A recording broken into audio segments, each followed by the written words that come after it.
What would you do if the last person you loved left you, not with a goodbye, but with a riddle?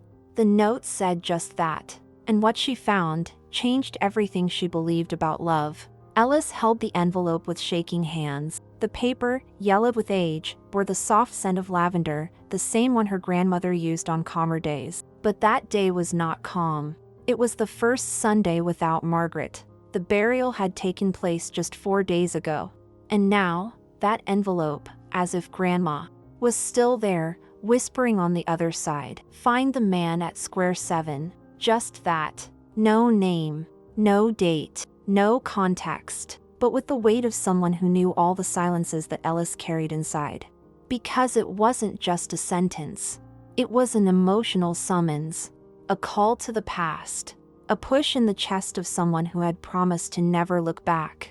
The letter came in the evening, left on the old desk in Margaret's room. Ellis didn't remember seeing this before. But the envelope was there, waiting, like someone who knows the right time to appear. And now, with tears in her eyes and her heart beating faster than it should, she stared at those words as if they could rewrite everything that hurt. Who was the man in the square? And why would her grandmother, the only person who always believed in love even after so much loss, leave a final message with this request? Square 7 was a place Ellis knew well. It was in the center of the city, surrounded by plane trees and old iron benches. She used to read there when she was a teenager. It was also where something happened that she had tried to forget. Something that still burned, even without a name. With the note still in his hands, Ellis took a deep breath. The pain of grief was mixed with a restlessness she couldn't explain. Because, deep down, some part of her already knew this was not a simple coincidence. And as her footsteps approached the square, time didn't just pass. It went back. Because there are stories that are not just memories. They are living scars, waiting for the right moment to open again. What Ellis found there, in Plaza 7, was not just a memory. It was a reunion with everything she had tried to bury. And that is where the story really begins. If you feel that some stories need to be lived until the end, if you believe that love can wait for years and still beat stronger than ever, then you are in the right place. Here, every detail matters. Every emotion is real. Like this video now and subscribe to the channel. This keeps alive the stories that still make the heart believe in what seemed impossible. Ellis has always been one of those people who feels more than she shows.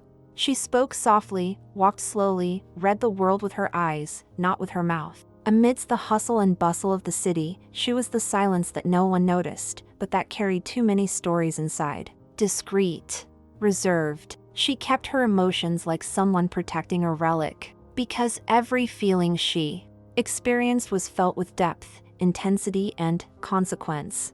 And that's how she loved for the first time. That's how she walked away without ever saying goodbye. And it was exactly because she felt so much that her grandmother's death broke her in an irreversible way. Margaret wasn't just his grandmother. It was his refuge. Your best friend. Your mother in soul. She was the one who taught Ellis how to sew, how to bake lavender cookies, how to smell the rain before it falls. Margaret was the kind of woman who saw poetry in everything, even pain. But in recent years, health has been fading like a candle at the end. The body became fragile. The memory, unstable. Only the gaze remained firm. Whenever he looked at Ellis, he seemed to say, "You'll know what to do. Even when I'm not." And now, Margaret was no more. And Ellis, even with all the books around her, even with 1,000 words at her disposal, could not name the void that opened up inside her. It was as if the world had gone silent. The house smelled of absence. The food lost its taste in the silence. She tried to follow along. She read a little, tidied the shelves in the municipal library, watered the plants, but everything was automatic. Nothing was more true. It was in this state of emotional numbness that the envelope appeared. Grief is a strange territory. It doesn't come screaming in. It settles in slowly, like a fog that invades every corner of the soul. And Ellis was there, between what was and what he longer knew to be. But that note, that familiar handwriting, it was more than paper. It was a spark, a calling, a mission. Because when someone who really knew you in a way no one else does, leaves you a final message. It's not coincidence. It's direction. The note seemed simple, but there was something sacred about it. Find the man at square 7, 7. The same number Margaret had always considered special. 7 colors of the rainbow. 7 days to start over. 7 lives, she said, for the right love to find you again. Ellis had grown up hearing these things. She thought they were beautiful, but she had never really believed them. Until now. Because that phrase, in that envelope, was more than a suggestion. It was a push from fate, and that stirred something Ellis had been trying to bury for years. Ethan. The first love. The first pain. The first absence that hurt deeply. Ethan was the boy who showed up when Ellis was still discovering who he was. Shy, but intense. The kind of love that doesn't announce itself, but settles in without asking permission. They had little time, many promises, and 0 certainties, until he had to leave. And he didn't come back. Without a letter, without warning, without a reason. Ellis never spoke of him again. Not even to Margaret. But now, that note. It was impossible not to think. Not to relive. Not to feel. And this is where this story begins to take on a different tone. Because maybe what Margaret left behind isn't just a memory or a riddle. Maybe she left a chance, one last bridge between what Ellis lost and what she can still live. And you who are watching, have you ever felt this way? Have you ever had someone leave a space that was impossible to fill? Have you ever received a sign that seemed impossible to ignore? If so, tell us in the comments. Tell us about someone who has made a difference in your life, even if it was in silence. Because when you share, you help other people to recognize themselves too. And if this video has already stirred up any memories inside you, hit the like button. This shows that stories like this still need to be told. And subscribe to the channel now, because this is just the first part. There is much more to feel, remember, and experience. The next scene is already waiting. Sunday, noon, square 7. The words echoed like an insistent whisper inside Ellis's head. 4 days, she tried to ignore it. She tried to convince herself that there was no point in following the instructions in a letter left by someone who was no longer there. He tried to believe that it was just a symbolic gesture, perhaps the result of a lost memory of his grandmother, a daydream from the last few days. But the more she tried to forget, the more that sentence pulled her inside. Like an old song that we pretend not to remember, but that insists on playing inside. Sunday arrived wrapped in a thick silence. Ellis woke up early. He drank coffee without being hungry. He looked out the window with the lost look of someone waiting for a sign. And then she put on her oldest coat, the one Margaret always said made her look like a character in an old book, and went out. He didn't tell anyone where he was going. Not even for you. It just was. The streets were quiet. The city was still sleepy. The wind blew dry leaves across the pavement, creating swirls that seemed to dance around her. Each step Ellis took seemed to take her back to a time she had spent years trying to bury. And Plaza 7, oh, Plaza 7. It was in the center of the city, but it seemed to live in a time of its own. It was one of those places where the past refused to leave. The iron benches were already rusting at the edges. The tall trees cast elegant shadows on the stone floor, and the old bandstand still creaked when the wind picked up. Ellis walked slowly, as if she respected the ground she was treading on. It was there that she came when she needed to think, escape, feel. It was there that she read novels as a teenager, wrote letters she never delivered, dreamed of a life that might not even be hers. It was also there, among books and unspoken promises, that Ethan appeared for the first time. She didn't know what she was looking for that day, but she knew, with all her body, that something was about to change. Ellis's eyes scanned the square cautiously. I didn't know exactly what, or who, I was looking for. I didn't know if I was expecting a person, a memory, a coincidence. But I expected it. And when you wait with an open heart, everything around you seems to breathe deeper. She passed by the benches as if visiting ancient ghosts. He felt the texture of the wood under his fingers. It was the same bench she and Ethan had sat on last time. He was leaving for another city. It was an unspoken goodbye. There was no fighting, no shouting, no tears in public. Just silence. And the silence was what hurt the most afterwards. Margaret knew. He knew everything, even if Ellis never said anything. She always knew how to read her granddaughter's eyes. Maybe that's why he left that note. Perhaps he saw what Ellis still couldn't see, that certain stories, even when silent, continue to demand an ending. In the distance, a lady was giving bread to the pigeons. A man was reading a newspaper while leaning against a bicycle. 2 children ran laughing near the dry fountain. It was an ordinary morning. But inside Ellis, nothing was ordinary. Time seemed bent, as if the past and present were sitting side by side in that space. She stopped near the bench where it had all begun. She stood there, as if she were no longer sure where memory ends and reality begins. Her heart was pounding. Her hands were cold. The wind blew through her hair as if to say, now. And then, she saw. At the other end of the square, a man sat with his head bowed, leafing through a notebook. He seemed oblivious to the world. But there was something about the way he held the paper, the restrained way he gestured, the stillness of his body, a familiar presence that spanned time. Ethan. It wasn't the same. No one stays. But there was a maturity about him that made him even more intense. The marks on his face were not from fatigue, they were from history. The hair, now darker at the roots and lighter at the ends, bore the passing of time lived in depth. It was the same Ethan she knew, only with the calm of someone who has faced pain and still survived with a sweet look in his eyes. Ellis couldn't move. The feet seemed rooted. Time froze.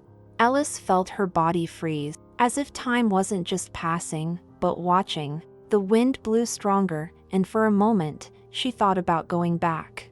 About turning around, walking until she disappeared around the nearest corner and pretending none of this was happening. Because it wasn't just about seeing Ethan again. It was about facing a part of her that had been suspended for 2 decades, between what was and what never had a chance to be. But something stronger than fear kept her there, motionless, with her eyes fixed on that man who, even with more mature features, still carried in his gestures the essence of the boy she loved. Ethan didn't see her right away. He continued to stare at the notebook, as if he were looking for something between the lines, as if he were waiting for an answer that never came. The square was calm, but inside Ellis, everything was noisy. Racing heart, jumbled memories, and an inexplicable urge to cry, even without understanding the exact reason. Then he looked up. There was no shock.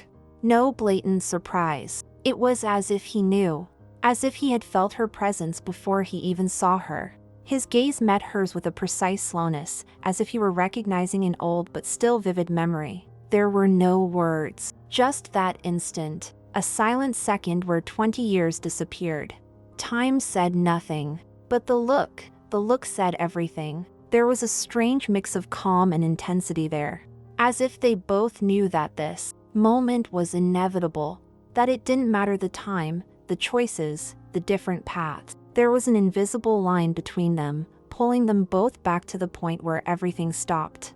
Ellis walked slowly, as if each step reopened a scar, but also as if each step was necessary. The ground of the square seemed firmer than she was. When she stopped in front of Ethan, he had already stood. He was taller than she remembered. He was denser. His shoulders were heavy, but his eyes were still searching for something only she could find. Ellis, he said, almost in a whisper. And it was as if her name, said in that way, broke down all the walls she had built inside. She didn't answer. She just looked at him, as if she needed to confirm what her heart had already screamed. And then, in an instinctive gesture, Ethan closed the notebook, placed it on the bench next to her, and extended his hand. As if asking permission to exist there again. As if saying, I won't touch you. Unless you let me. Ellis looked at his hand, then to the eyes, and when he touched that hand for the first time in 20 years, he didn't feel the past. Felt the now, the heat, the truth, the forgiveness that was never said, but that already lived between the two. They sat on the bench together, in silence. Neither of them knew where to begin, and perhaps they didn't even need to begin. because there was something in the silence that said more than any explanation. The world moved on around them. Children still ran. The wind still danced. But within that small universe of wood, trees, and memory, there was only one reunion and all that it carried. Ethan looked ahead. He took a deep breath. "I've been here every Sunday for the past 3 months," he said, his voice low but firm.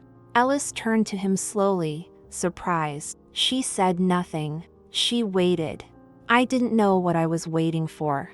I just felt like I was supposed to be here. It was the only thing that made sense." She smiled, sad and sweet at the same time. "I thought you would never come back." Ethan looked down. He ran his hands over his knees, as if trying to sort out an old feeling. "I thought so too. But there are things that time doesn't erase. It only hides them." The two of them stood there, side by side. And even though everything around them tried to continue, some part of them knew, on that bench, time had stopped. At least for today. Is all this ringing any memories for you? Then leave a like now. It will help this video reach more hearts like yours. And subscribe, because from here on out, what happens between Ellis and Ethan is just beginning. ChatGPT said Ethan stared straight ahead, but his voice seemed to come from a place much deeper than that morning in the square. There was something in the timbre and the slow way the words came out that made everything seem more dense, more necessary. Ellis could feel that he wanted to say something from the moment their eyes met, something that couldn't fit into gestures, that couldn't fit into 20 years of distance, or into the silence of Sundays. It was more than longing. It was true.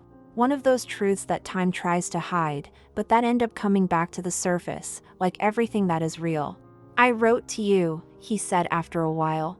"Every week. Long letters, sometimes silly, sometimes desperate. But I never knew if you got any of them." Ellis frowned in surprise. The letters? She never knew about letters. Margaret never talked about letters. There were no hidden envelopes, no messages saved. Just silence, a silence that now seemed charged with intention. "I never got it," she replied, her voice small, as if she were discovering a new version of herself. Ethan nodded, as if he had already expected that answer. He stared at his hands for a while before saying, "When your grandmother met me at the city market a few months ago, she recognized me. She was using a walker, her hair tied up in a blue scarf. Still, firm in the gaze. He called me by name. And I froze. I hadn't seen Margaret since I left. But she remembered everything. From me, from us." Ellis felt the thin air. The head spun for a moment. "Did Margaret find Ethan? And you never told?" "She told me you were fine. That you were moving on with your life, with your books, with your silences. That you had changed your home, but not your essence. And before she left, she gave me this." He pulled out the notebook that was next to him, the same one he had been reading when Ellis saw him for the first time that morning. He handed it to her, as if handing her a part of the past. Ellis opened it, feeling her fingers tremble. It was Margaret's notebook. She recognized the firm handwriting, with elegant, rounded letters. The first pages were filled with recipes, notes about plants, loose sentences. But then, halfway through the notebook, everything changed. There were pages and pages talking about Ellis, about the pain she didn't talk about the nights she cried in silence, and about Ethan. Margaret wrote as if she were observing the world with the eyes of her heart, and each line was proof she never forgot what they had experienced, nor how much Ellis suffered with her absence. She knew the depth of that love, even when no one else knew it still existed. And then came the final page. The one where Margaret had written, "If you ever find this notebook, it's because it's time to understand that love comes back. When it's real, it comes back." Ellis held back tears. The world around her seemed distant. The square was gone. There was only the sound of pages turning, Ethan's presence at her side, and the feeling that something bigger than them was guiding each step toward this place. "She asked me to come every Sunday," Ethan said with a half smile. "She said that if you found the note, you would come. Maybe not on the first, or the second, but you would come. And that if it was meant to be, it would be here, on this bench." At this time, at the right time in your heart. Ellis looked at him as if seeing him for the first time, and maybe it really was, because he was no longer the Ethan of the past. It was Ethan who stayed, who waited, who believed, and she wasn't the same anymore either. The pain transformed her, grief shaped her, but there was something inside her, long before the loss, that still beat, that I still remembered. They were separated by everything that youth cannot sustain, by poorly made promises, by impulsive choices, by unplanned routes. Ethan left. Ellis fell silent, and Margaret, in the midst of it all, chose to keep hope as if she were protecting a sacred secret. She did not force reunions. She did not try to solve with words what time needed to heal. She simply waited, and left clues, small, subtle, but full of intention. There, between them, there was no accusation, no resentment. There was only the understanding that some stories don't end, they just fall asleep. And when they wake up, they do so at the exact time the heart can hear. Ellis sat down slowly, as if returning to a place he knew deeply, but which now carries a different energy. The wooden bench creaked under the light weight of her body, but the sound seemed to welcome her, like an old friend reunited. Ethan, at the side, said nothing. There was no urgency in the words. There was no anxiety about explaining what no longer needed to be explained. He simply extended his hand, as if offering not a gesture, but a space. A safe place, a meeting point between two versions of themselves, the young people who once got lost and the adults who, even though broken, survived the test of time. Ellis looked at that hand. There was firmness in her, but no hurry.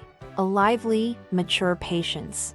The fingers were stronger, more alive, but they still had the same touch that had once guided hers through books and youthful dreams. When she touched her fingertips, something happened. It wasn't magic. It wasn't a show. It was something more subtle. A kind of silence that welcomes, of breathing that synchronizes, of presence that says, I am here. I am still. Hands clasped together naturally.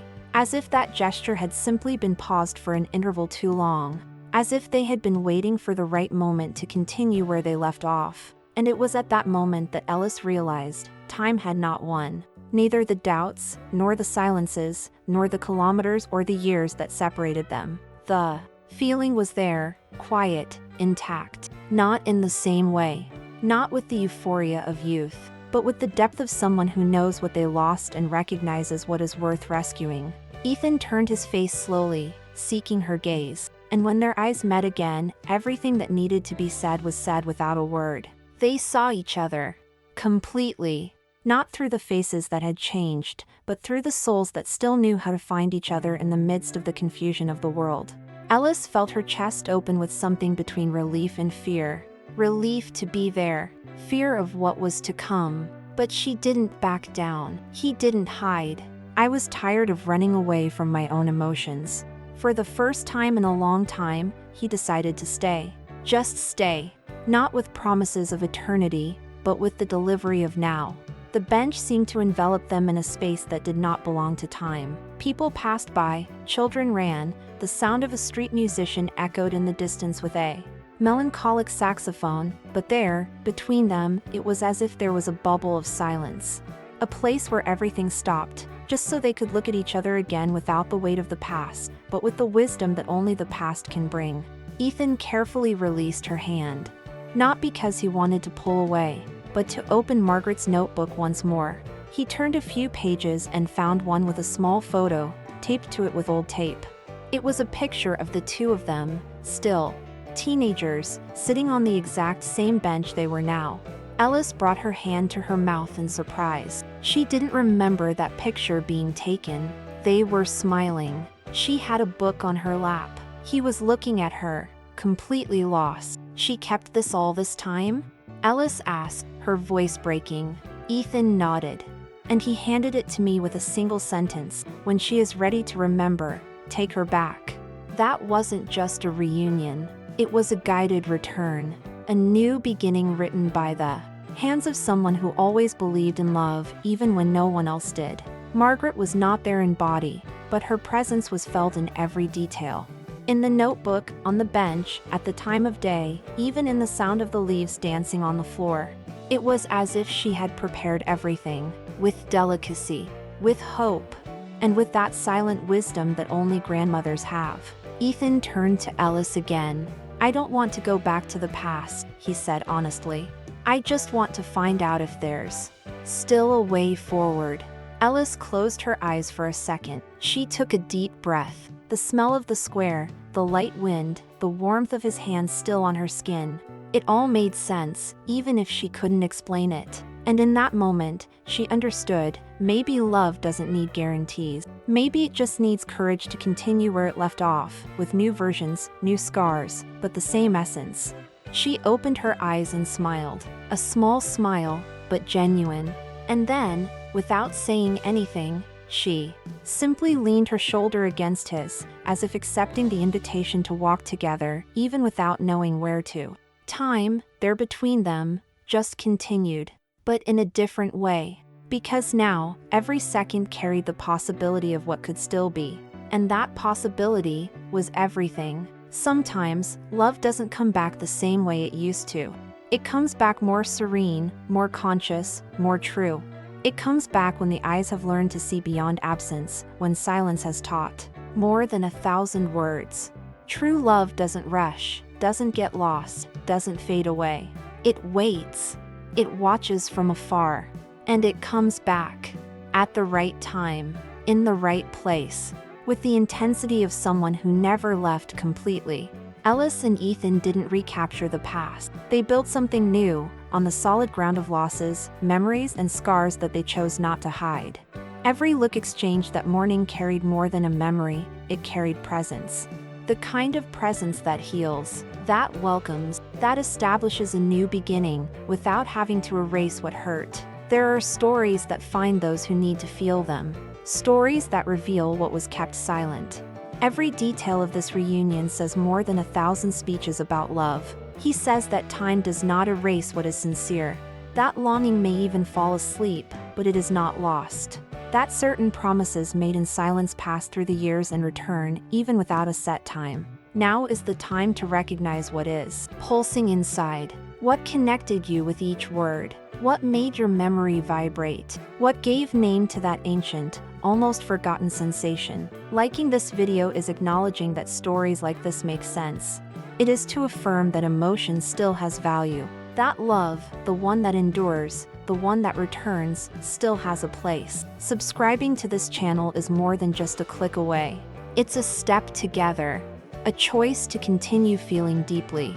Each new story here was made for those who carry an open heart, for those who understand that to love is to start over, even when it seems too late.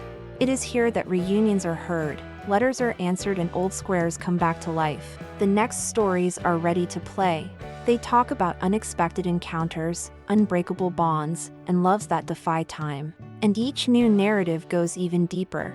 Because feeling is not weakness. Feeling is what transforms everything. The journey now continues. And whoever feels, walks together.